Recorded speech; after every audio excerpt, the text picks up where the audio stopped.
భూమి దగ్గరికి వచ్చి ఉదయ్ ఇలా అంటాడు, భూమి ఈరోజు మన బ్యాచిలర్స్ పార్టీ ఇస్తున్నాము అని అంటే భూమి అంటుంది కోపంగా,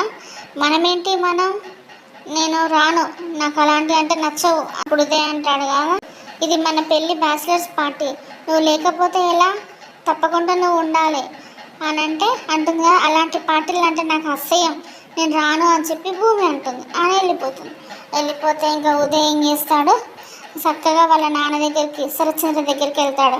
వెళ్ళి 2 కాళ్ళ మీద పడతాడు. 2 కాళ్ళు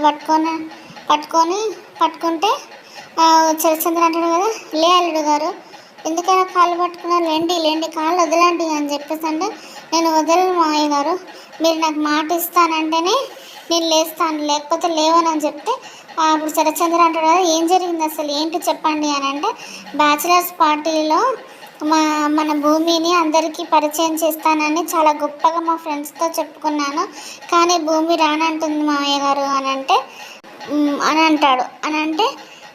మీరే ఎలాగైనా ఈ పార్టీకి వచ్చేలాగా ఒప్పించాలి అంకుల్ అని చెప్పేసి మళ్ళీ అంటాడు ఉదయ్. శరత్చంద్ర సరే అని చెప్పేసి అనేలోపు భూమి వస్తుంటే శరత్చంద్ర అంటాడుగా, రా భూమి రా, నువ్వు పెరిగిన వాతావరణము నీకు ఇష్టాలను నేర్పింది కావచ్చు, కానీ ఇష్టం లేని చోటుకు వెళ్ళడం కష్టమే, కానీ ఆ వాతావరణానికి ఈ వాతావరణానికి మధ్యలో తేడాన్ని తెలుసుకోవాలి కదమ్మా అని చెప్పేసి భూమితో అంటాడు. మరి బ్యాచిలర్స్ ఉదయ్ పార్టీ ఇస్తున్నాడని చెప్పేసి ఆ పార్టీకి వెళ్ళమని వాళ్ళ నాన్న మాటను కాదనకుండా వెళ్తుందా, లేకపోతే నాకు నచ్చదని చెప్పేసి భూమి ఆగుద్దా? మరి ఉదయ్ పార్టీ ఇస్తున్నాడంటే ఆ పార్టీలో భూమిని ఏమన్నా చేస్తాడా, లేకపోతే వేరే ఏదన్నా ప్లాను పెట్టుకొని ఈ పార్టీని అరేంజ్ చేస్తాడా, ఇదే పార్టీ ఇదే సంద అనుకొని అపూర్వ కూడా ఏదన్నా ప్లాన్ అమలు చేస్తుందా, ఏం చేస్తుంది, అసలు పార్టీకి భూమి అసలు వెళ్తుందా వెళ్ళదా, ఏం జరుగుతుందో నెక్స్ట్ ఎపిసోడ్లో చూద్దాం.